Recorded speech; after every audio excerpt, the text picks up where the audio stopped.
Welcome to Talking Technology with VI Labs. At VI Labs, we believe technology is the single greatest enabler for people with sight loss and all disabilities. If you're looking for the latest news and conversation on tech from a more accessible perspective, you've come to the right place.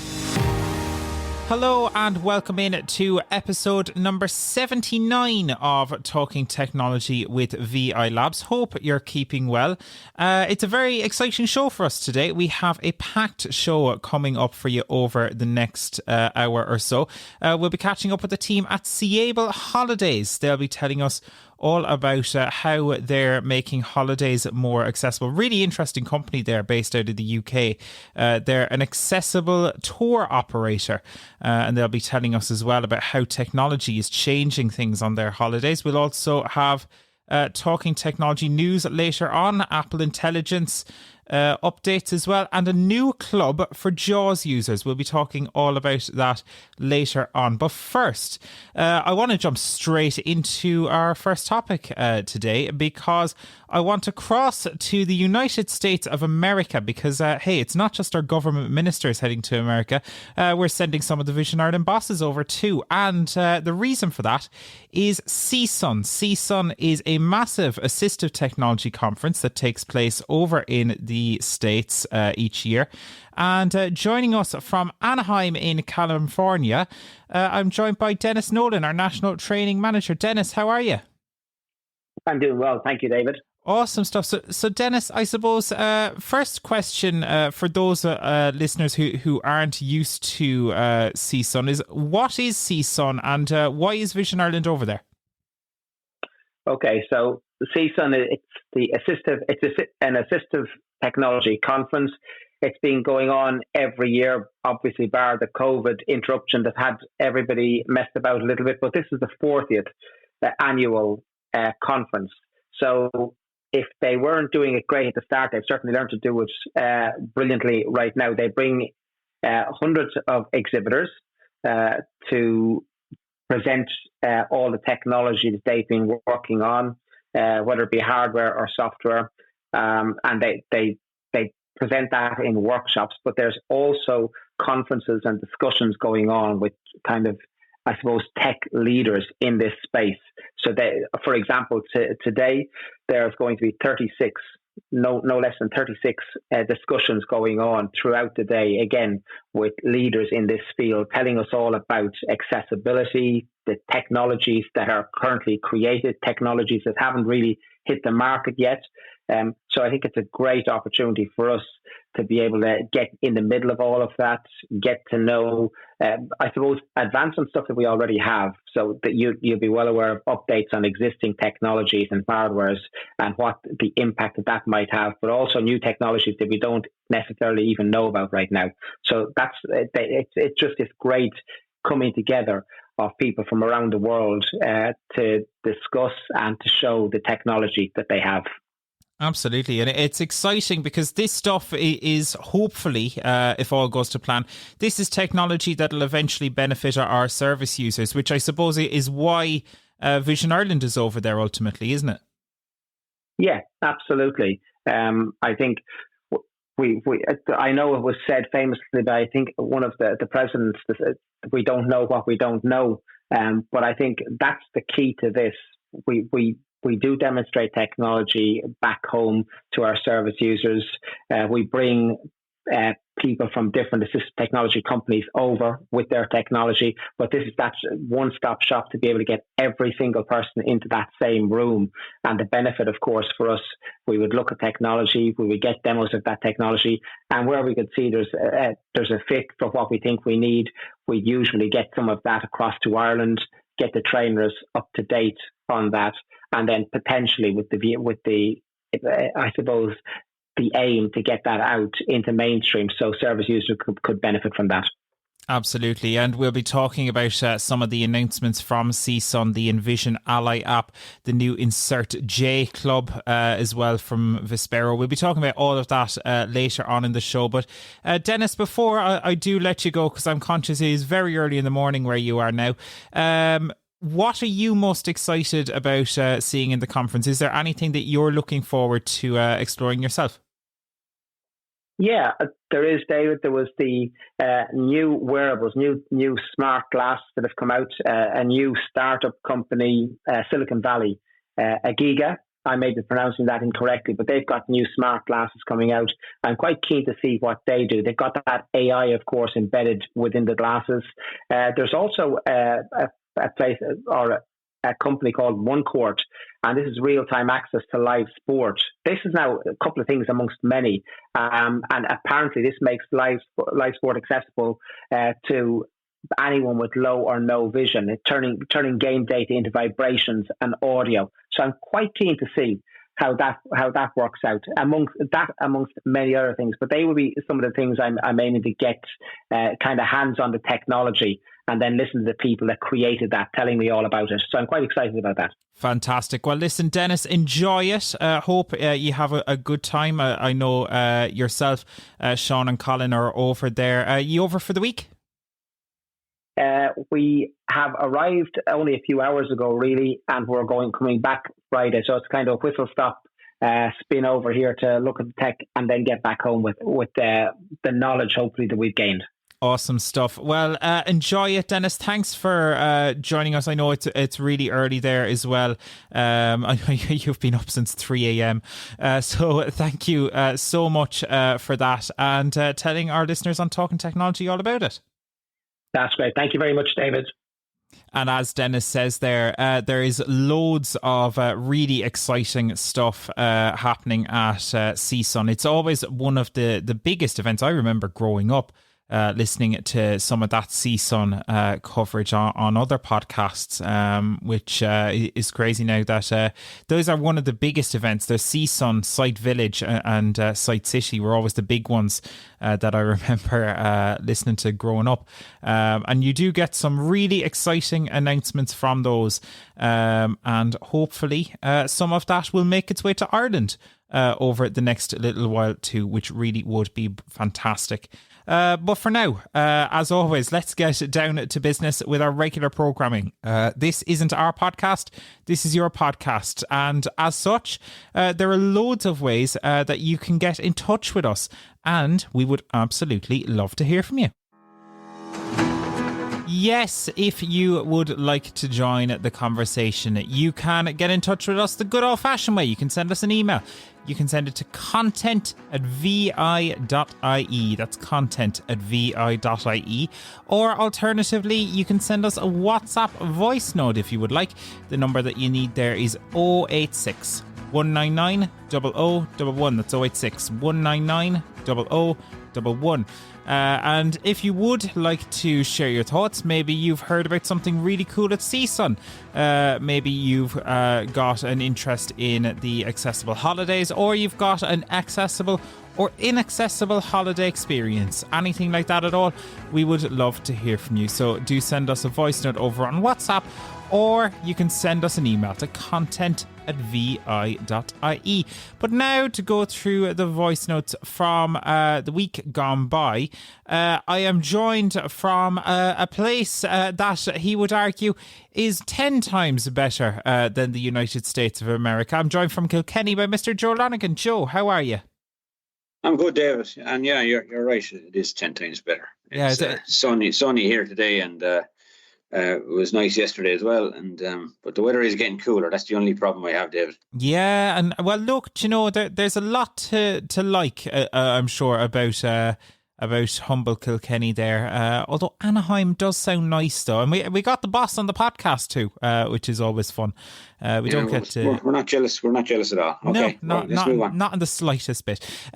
Speaking of moving on, Joe, we got a voice note in this week from Anne-Marie. Anne-Marie was sharing her thoughts. We talked in Tech on Tap recently in the Tech on Tap newsletter about the announcement of Alexa Plus. This is a new AI enhanced version of Alexa, but Anne-Marie is not happy because Alexa Plus costs money. No, I'm not happy that Alexa would be charging, and I would be afraid that they're going to charge everybody after a while, that they're going to gradually introduce it for the features that we've got already. No, I would not pay €19 a month for Plus, and I would be afraid that they would charge extra for everybody. I'm very afraid that they would be going to charge extra for what my 82-year-old mother is already using for free. Anne-Marie is not a happy camper, Joe, but is she right? Like, I mean, it is good, I suppose, to see these AI enhancements, but is there a risk with this? Are Amazon getting, a bit too greedy here?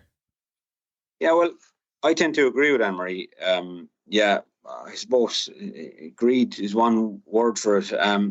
You see, that's what happens with all this data collection over the years. They find these new and innovative ways of making money, and they know who's going to go for this and who's not. Look, Amazon already make lots and lots of money from us. They're probably in the top 5 richest companies in the world. But I suppose, like anyone, they're going to innovate and try and make themselves even bigger. But they already make money from Amazon. Will soon be .ie, but .co.uk, the shop, and you can also buy things through your smart speaker. They get streams in from Amazon Music, and they own Kindle and Audible now as well. Yeah, so, Twitch too. So many different platforms. Yeah, there's so many different platforms, and I think I don't know. I kind of agree with Anne-Marie.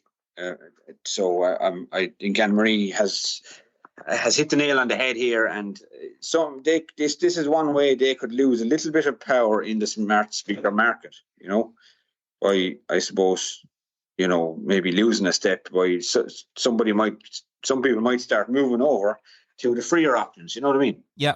Is there a world in which it's worth it? Like, to me, right, like I am probably, from Amazon's point of view, I'm probably prime target customer for this.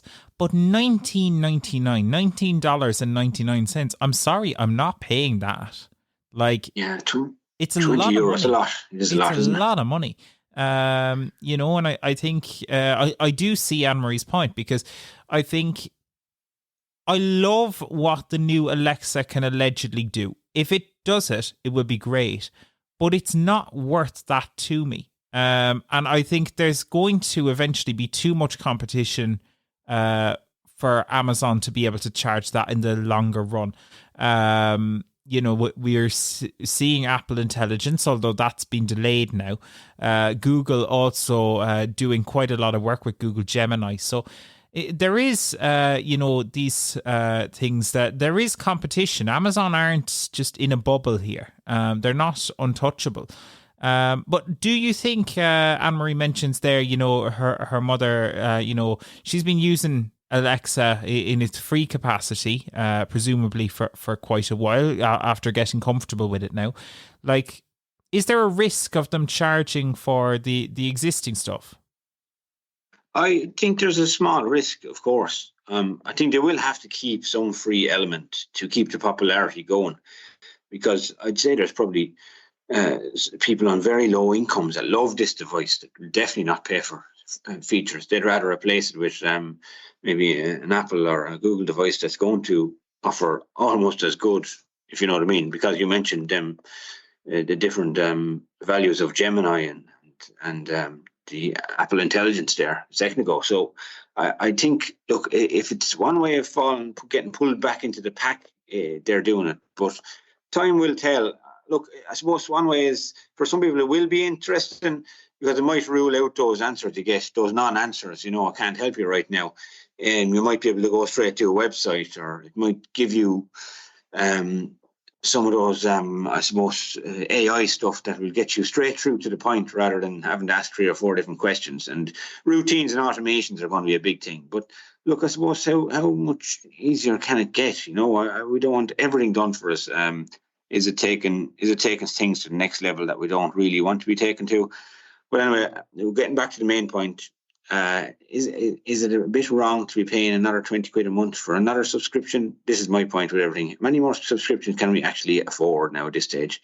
So I'm hoping, like Anne-Marie, that, look, it doesn't. It is announced to come in. I hope they mix it in with Prime or make it some way cheaper or have a second thoughts. And that's my view on it, David. Yeah, no, I think it makes sense. I'm going through a phase at the moment of cancelling just different subscriptions and stuff like that, trying to save a bit of money. And I've heard anecdotally that, a lot of people are trying to do that now because there's so much that's demanding our money and squeezing our wallets that I think it just makes sense to not try. And these AI tools, they're cool.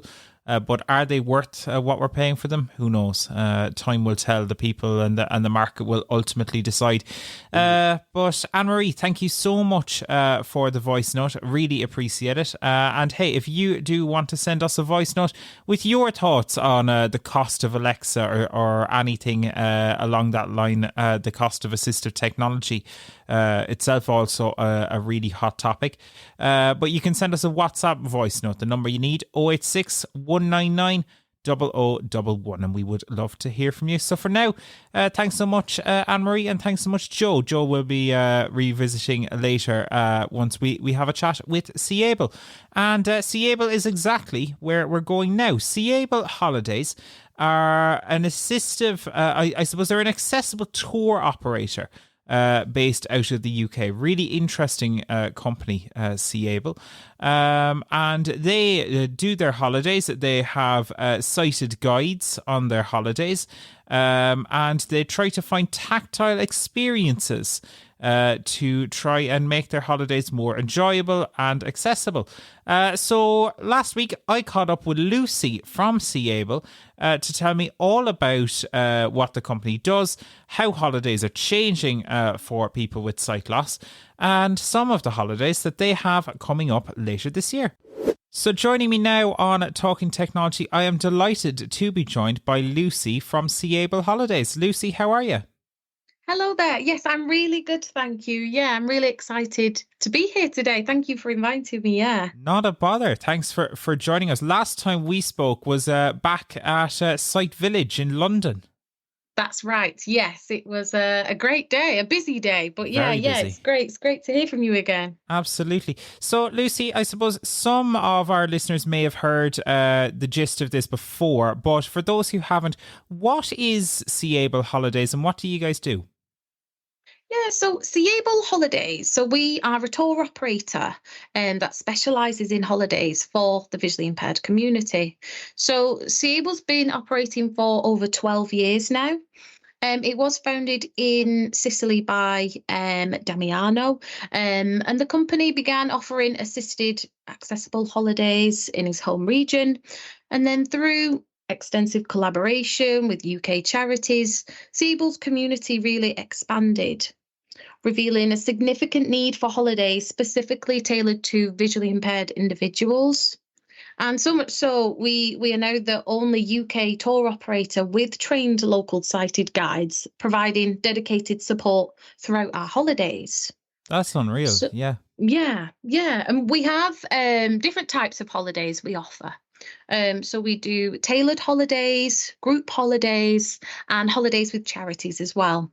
Okay. So I suppose, let's say, obviously the majority listening to this will be visually impaired. So let's say I'm visually impaired myself and I just want to do a kind of a standard holiday. You mentioned there are group holidays and so on.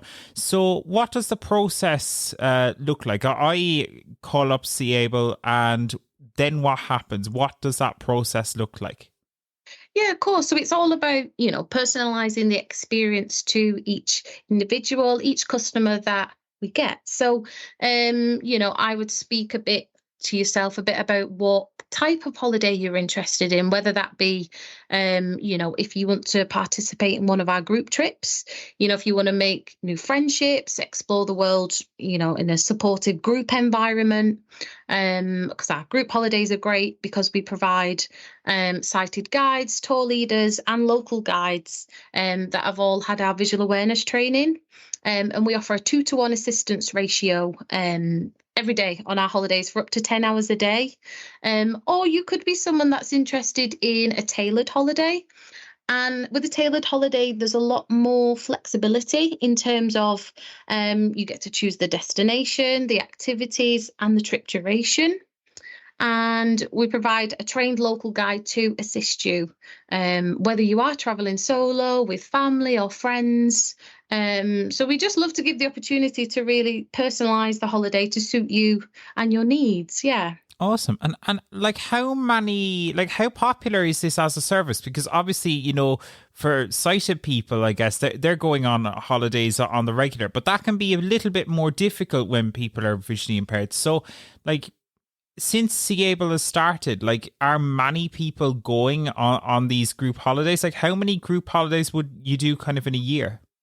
Absolutely. So, I believe that there will always be and has always been a need for travel for everybody, whether you're VI or not.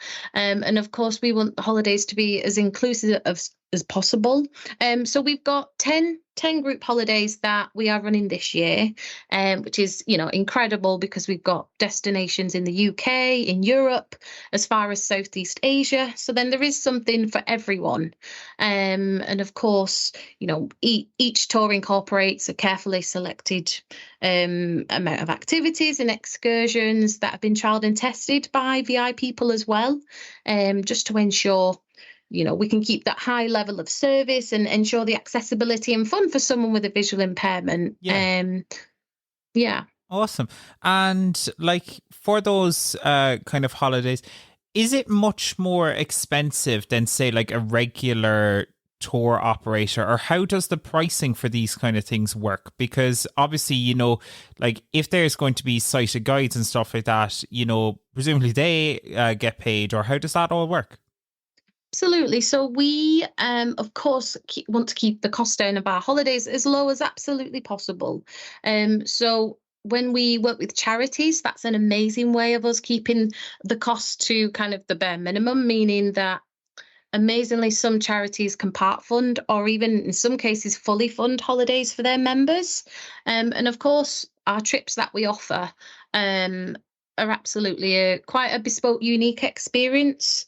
With having the assistance up to 10 hours a day of the local guide. And of course, that ratio of 2-to-1 on the group tours as well. Just always kind of knowing that you do have that assistance if and when you do need it on your tour. And of course, a lot of work goes into, planning, kind of finding the accessible tours and finding the right accommodation, and then being able to offer that assistance for 10 hours a day. You really are paying for quite a unique experience. For sure. Yeah. Yeah, there's a lot in that for sure.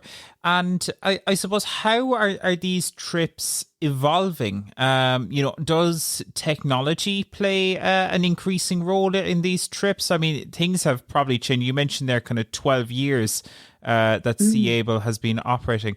How has the landscape changed in that time?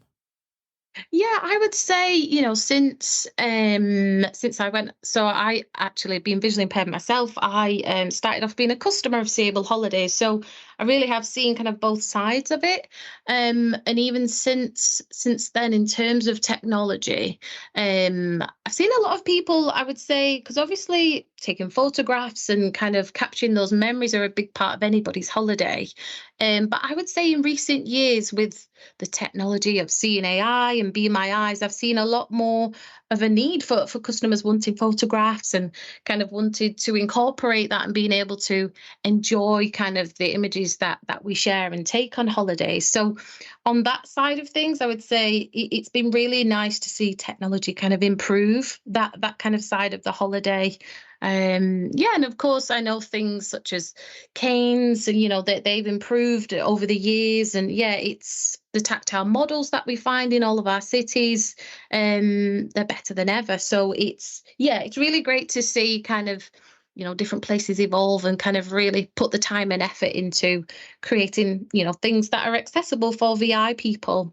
And I suppose as the accessibility of the world in general improves, that's going to improve the accessibility of holidays and travel, regardless of, like, for those who are traveling with Seable, but for those also who are just traveling normally as well, just without those kind of tour operator support. Like, travel is, would you say, becoming more accessible generally now? Yeah, I would say so, because I guess the idea of Seable is that we want to give people the confidence to travel independently if they wanted to. And, sometimes it's just that first step of, us being able to say we can give you that assistance, but thereafter, we've got many customers that, they stay in touch with us and tell us, they've traveled, to all these different places kind of independently. And that is, due to technology and due to the impact that we know Seable directly has on people. So yeah, it's amazing, really. I know people have done tours all around Europe and, gone as far as Southeast Asia as well by themselves. So it's really great to see, actually. Yeah.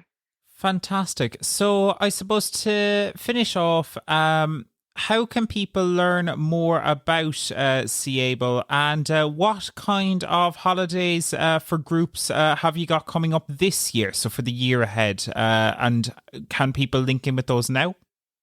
Absolutely. So what we've got coming up this year is we still have places left on our Bologna group trip in May. We have spaces available on our long-haul Vietnam and Cambodia holiday. We've just released a new multi-city tour in Italy, which includes Florence, Pisa and Naples.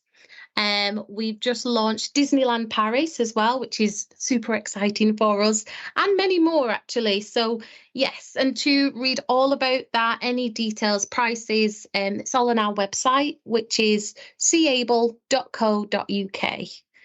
And stuff. Seable is S for Sierra, E for Echo, A for Alpha, B for Beta, L for Lima, E for Echo.co.uk. Awesome stuff. Lucy, thank you so much for joining us on Talking Technology. And I'm sure you'll be joining us again at some stage. And who knows, maybe some of our listeners will be writing into us to tell us about their Seable holidays experience. It'd be exciting.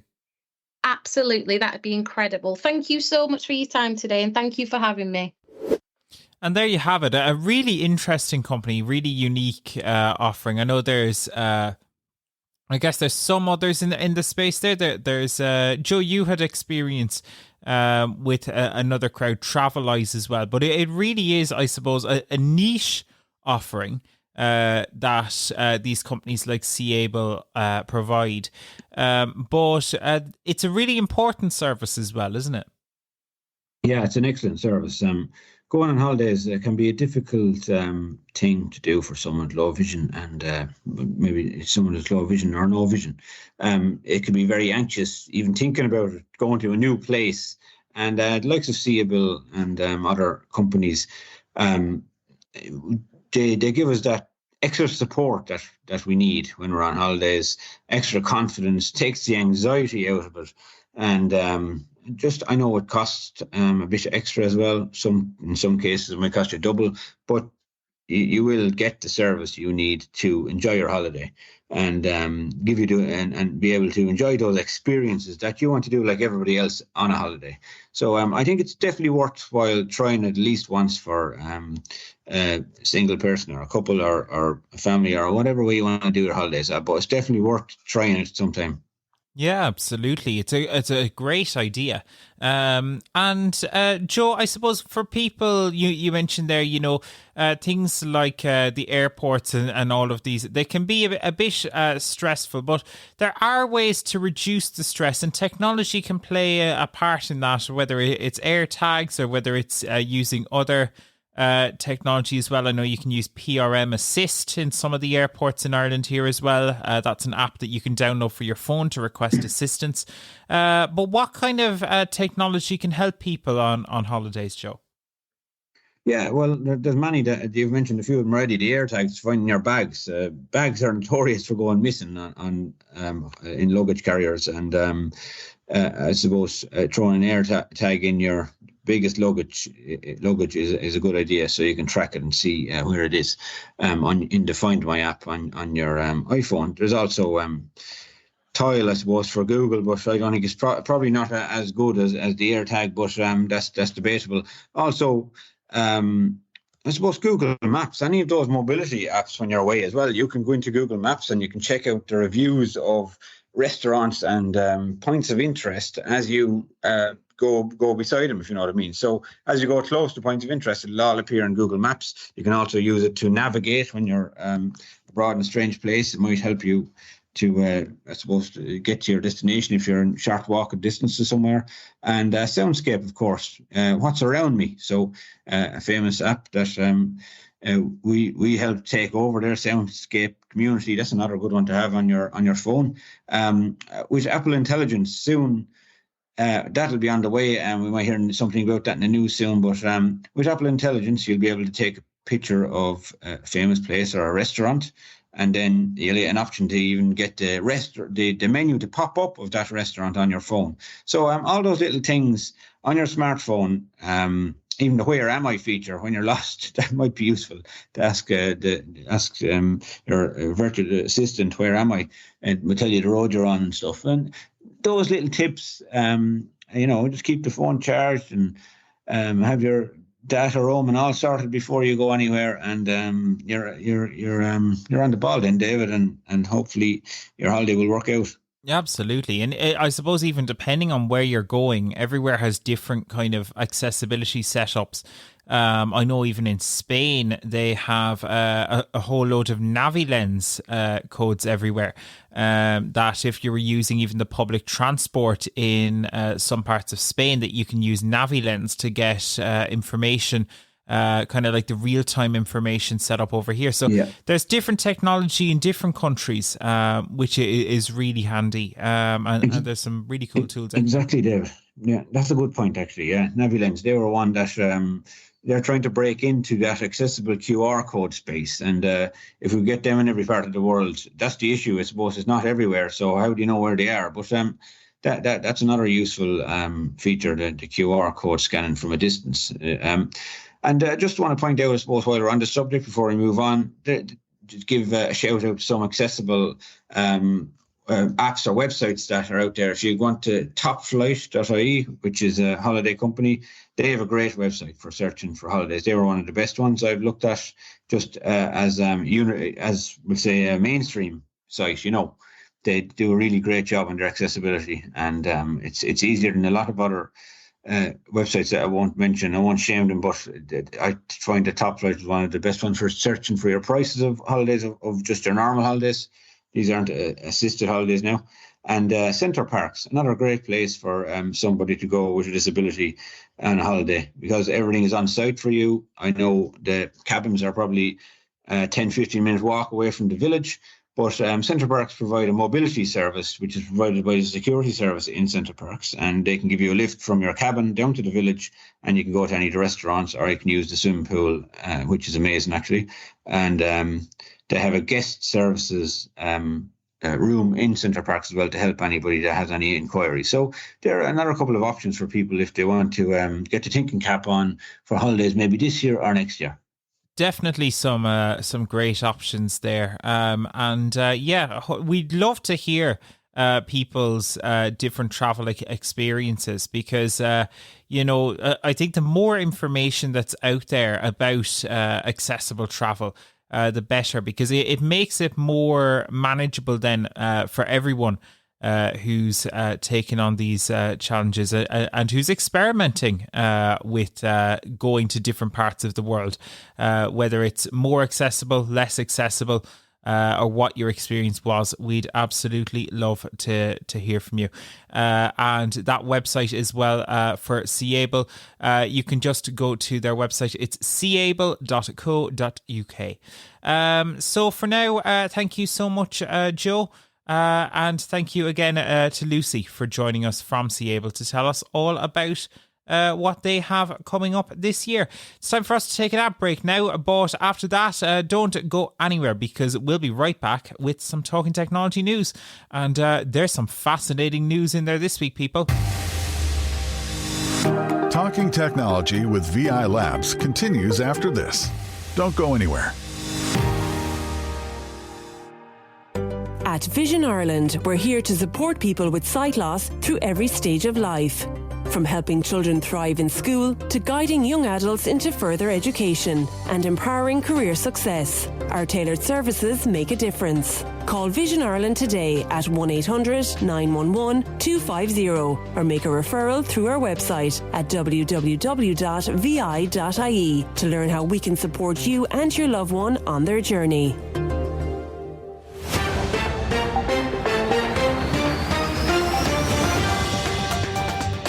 In breaking news this hour, a pilot has been winning significant praise on social media after reassuring his passengers during a bout of extreme turbulence. We have audio from the plane.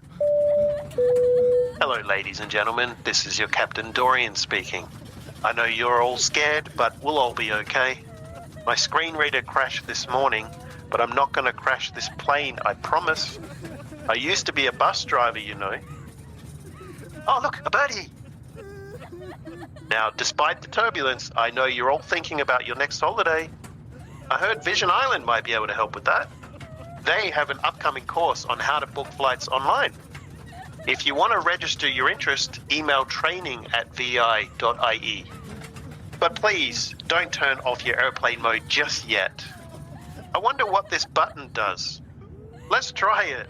Whee! Every day in Ireland, 18 people begin to lose their sight.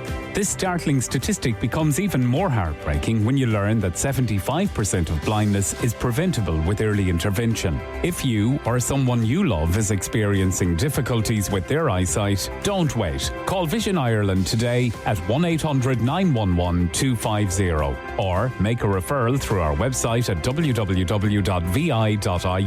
We're here to help because sight matters. This ad break is over. Thank you, Joe. Yes, it is time for the Nuacht now. And yes, we have some really exciting news this week, including a new club for JAWS users. This is Talking Technology News.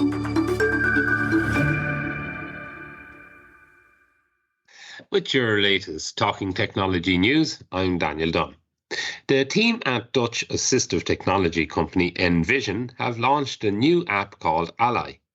Ally aims to achieve a similar goal to other apps in the space like Be My Eyes and Aria, but the approach is completely different. Rather than taking a photo and asking follow-up questions, users can start a conversation with their Ally, and if it needs to look at something using the phone camera, then it will. If you think of other apps as like having a text conversation, Ally is a bit more like having a phone call. You can give your Ally a personality and it can learn your likes and dislikes. So if it's looking at info like a menu or just searching the web, the aim is that it will give you the answers that are more contextually relevant to you. Excitingly, the app is available for free and can be downloaded on the App Store. It's a bit hard to find at the moment, but if you search Envision Ally, then it should show up for you, and that's Envision with an E. More competition in the space is good, and it seems like Envision have shipped a really strong product. Let us know your thoughts with a WhatsApp voice note. In other news, Apple have yet again delayed the release of their new enhanced Siri. The release, which was originally set for April, has now been pushed back again, with Apple only saying that their new features will arrive later this year. Apple Intelligence has had a rocky start, with it fair to say that Apple has fallen behind some of their main competitors like Samsung and Google. We here in Ireland might see some Apple Intelligence features roll out in the April release of iOS 18.4, but some of the most revolutionary features could still be a bit away. Apple isn't the only company to have struggled with AI delays, as Amazon faced similar issues, but with shareholders still demanding advancements in AI, everyone continues to be desperate to catch up with OpenAI and ChatGPT. iOS 19 will tell a lot for Apple, so we can probably expect to hear much more around June's WWDC. Would you rather Apple released what they've got, or do you think they are right to wait until the technology is more refined? Share your thoughts with us with a voice note. And finally, for now, Vispero. The makers of JAWS for Windows screen readers have announced that the Insert J Club is an exclusive club for JAWS users. The club, which was announced at the CSUN Assistive Technology Conference, will provide a number of exclusive perks for JAWS users, including early access to announcements, online training sessions, and opportunities to provide feedback to the JAWS team. The Insert J Club aims to celebrate 30 years of JAWS for Windows, which was first released back in 1995. JAWS has maintained a significant popularity since then, but competitors like NVDA have been catching up in recent years. Speaking about the new offering, Ryan Jones, Vice President at Software Product Management at Vispero, said the Insert J Club isn't just about providing resources, it's about listening to our users and involving with them. This community will give us a direct line to JAWS users, allowing us to better understand their needs and shape future innovations. Vispero are really looking to attract users to the new club with a competition to win Aria Minutes available to those who join early. Will the club be a success? Let us know your thoughts now. And that's it for your news for this week. A reminder that we also have lots of clubs available to discuss technology all around the country. If you'd like to join a local technology club, just send an email to labs@vi.ie. But for now, though, it's back to you, David. Thanks, Daniel. Yes, this is a really interesting one. So we'll start off with Apple Intelligence getting delayed again, Daniel. Again, yeah. I'm really starting to feel sorry for anyone who kind of went out and bought an iPhone 16 with the and with the hope that Apple Intelligence was going to be on it, and then they've been told no, it's pushed back, and now it's been pushed back again. I can only assume that lots of those users are very disappointed with this news and this further setback. Yeah, it's become a bit, I suppose, ridiculous. I actually had a chance to try Apple Intelligence as part of the 18.4 beta, and it's very rocky. Access-wise, Okay. it's not refined. It really isn't refined. And I know it's a beta, but it feels like it's more than just a month away, if that makes sense. Yeah. I noticed like the Genmoji feature is not working with VoiceOver at all. The Siri features are cool, but they're hit and miss. Okay. And just this morning, I was trying to use the writing tools, and the writing tools, I think the implementation is good, but it was like, oh, this isn't available right now. It just kept kind of crashing or whatever. It's a bit rocky, and I think they've definitely got quite a road to go. Plus the fact that they're relying so heavily, like it's basically just ChatGPT. It's not even Apple's own technology. So I think they've really got to up their game, and I think iOS 19 will definitely tell a lot, Yeah, it's a pity that but I suppose at least you've had privy to behind the scenes. Most people out there, don't sign up for the beta iOS releases, so they don't get to test some of the features that can come and go in beta builds.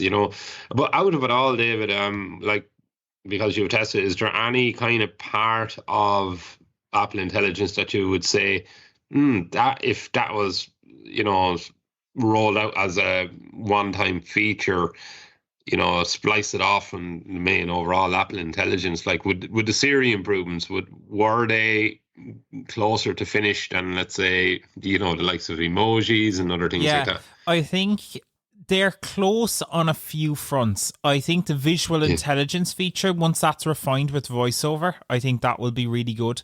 I think the writing tools, again, while they weren't working, I think once they do get it right, I like the implementation. I think, I get the vision. I think they're heading in the right direction. But at the moment, I think they're struggling to, like, they know what they want to do, they just can't get it to work, is kind of how it feels right now. Do you know that kind of way? Okay. Yeah, like I think like I don't want to say everyone, but lots of people, take good advantage of Siri. And I think often for people to say, well, Siri is good, it'd be great if Siri was clever. And I think if they come on with, a new and improved Siri as, kind of an olive branch to service users, sorry we're taking so long with the overall Apple Intelligence platform, but here's Siri Advanced. I think that would help people quite a good bit, because, well, Siri is good. It can be better. It could be better. I think the biggest problem they have is, it was almost a joke. You would use Siri and it would say, here's something I found on the web. And it was almost like, it was just, oh, come on, Siri, just give us a little bit at least. And now it's almost like it's replaced that phrase with, here's a response from ChatGPT. Now, it will read it if voiceover is enabled, but only if voiceover is enabled. So that, I think, is one of the biggest misses that they've got here. Even if you have, like, there's an option that it says prefer spoken responses.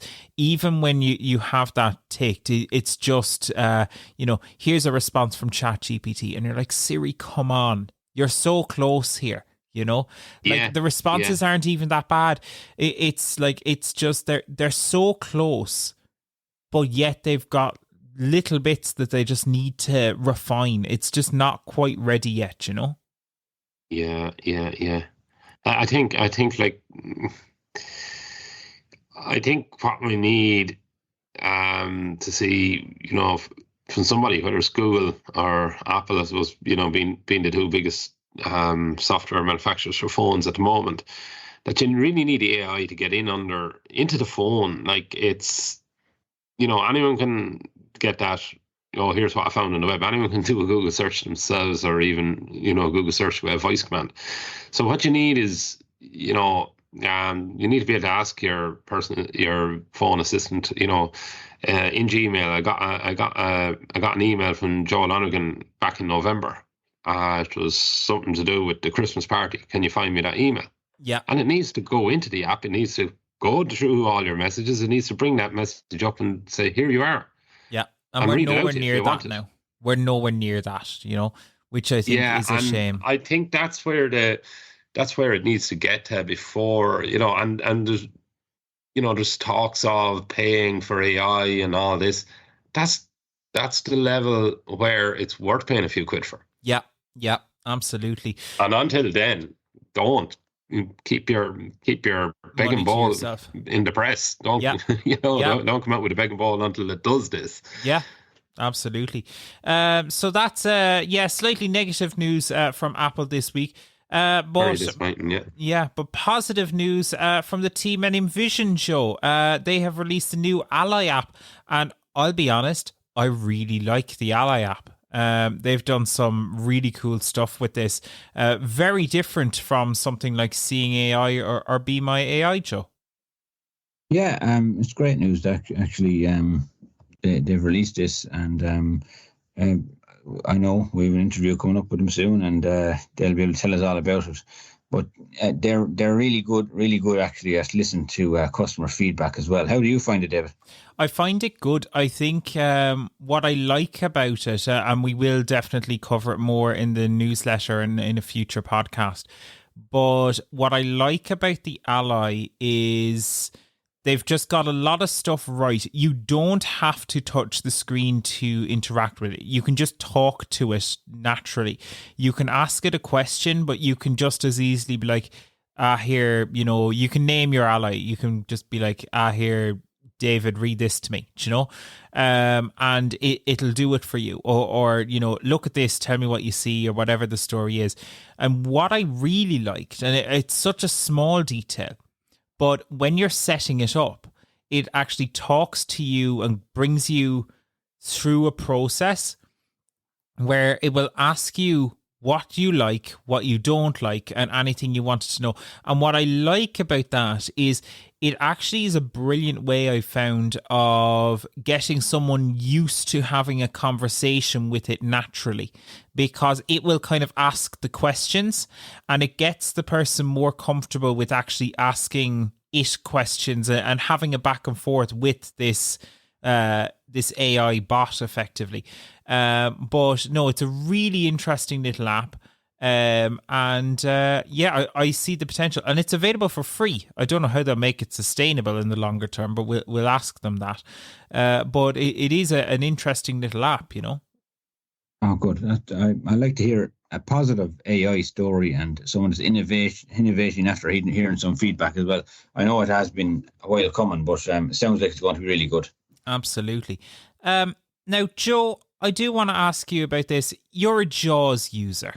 Will you be joining the Insert J Club? I don't think so, David. All I want from my favourite screen reader is JAWS to be down around the affordable mark. Look, I can't name a price, I suppose. Look, it goes in special the odd time, what it used to. I don't think it does anymore. It went in special a few times for €150. But I think the criticism I'd have is needing the price of a small car. Well, that's a bit of an exaggeration, isn't it? The €1,000 or whatever. It's not. You can get some cheap cars on Dundee these days, they tell me. Yeah, well, that's true. Yeah, we won't be driving anytime soon, David. It's but true. Yeah, I get you. It's every 3 years when my software maintenance agreement is up, we've a big anxiety of paying out on JAWS again. And look, I know it's an amazing technology, and they really should keep up the good work. I suppose it's good to have an exclusive group or special group, yeah. But that's what I want to hear from JAWS is maybe if they had a backer or a different way of making the screen reader more affordable to the everyday user. That's what I want to hear, David. Yeah, it's like I see the appeal with like the Insert J Club, and like I think, you know, that there is potential, and some people will love it, and it's great that they are providing things like free training and stuff like that. That's obviously brilliant. But I think there are a lot of things that JAWS needs to innovate on in some ways. Technology has moved forward a lot. Do you know, I've mentioned it on the podcast before. I would love to see the ability to, you know how like a lot of like AI chatbots and stuff like that can code and stuff now and do all of these incredible things. I think it would be amazing if you could just have a conversation with a chatbot and have it write JAWS scripts for you to make websites more accessible and stuff like that. I think that is an area I'd love to see JAWS, like, you know, really innovate on and stuff like that. But right now, in terms of like cost, purely by the fact that it's free, NVDA is kicking JAWS around the place in a way, isn't it? It is for the personal user. I think for the work in employment, I think JAWS is still ahead. But yeah, I get where you're coming from. NVDA is breaking in and taking a big chunk of that market, mainly because it's free. So if NVDA can do something and make a great product for free, I think JAWS could do it for maybe a lower price. I know JAWS or Freedom Scientific make many other products as well. But so I think, look, the JAWS product, brilliant product, and Freedom Scientific are doing a great job. And a bit of innovation, having an exclusive club, I don't have any problem with that. As you said, training, big thing, massive thing when it comes to keeping people up in tune with this digital era we live in. And I hope to keep up the good work. I just want to know as well, when's the Zoom Text Club coming? And what are we calling it? I know that they had. Do you remember they had the assistants in? It was Sharky in JAWS. They still exist. Great features actually. Sharky in JAWS and Zoomy in Zoom Text. I want to join the Zoomy Club. Zoomy Club, yeah, that sounds kind of exclusive. Yeah. The Zoomy Club. Yeah. Well, look, patent that idea. They'll have to buy it off you, David. Yeah, I want to. We've said it here now. This is Vision Ireland's intellectual property. I want to join the Zoomy Club. But yeah, who knows? A cheaper JAWS, maybe someday. time will tell. But do let us know what you think of the Insert J Club. It was announced by Vispero at CSUN this week. Let us know your thoughts. You can send us a voice note on that, or the cost of assistive technology, what you think of the new Ally app, or if you're annoyed or happy enough with the delays to Apple Intelligence. Anything like that at all, we'd love to hear from you. 086 199 0011. That's 086 199 0011. But for now, that's our show. Thank you so much for listening. We've had a really packed show this week, from CSUN to Seable to all the latest Talking Technology news. But that is it. Thank you so much for listening. We'll be back in 2 weeks' time with another episode of Talking Technology. So do subscribe wherever you get your podcasts, or on YouTube. You can search for VI Labs Technology there, and you will find us. But for now, thanks for listening, and we'll see you again next time. Thanks for listening to the Talking Technology podcast with VI Labs. If you'd like to support our show, please visit vi.ie/donate. Talking Technology is proudly sponsored by IA Labs, the market leader in digital accessibility services. IA Labs, digital inclusion, your legal obligation.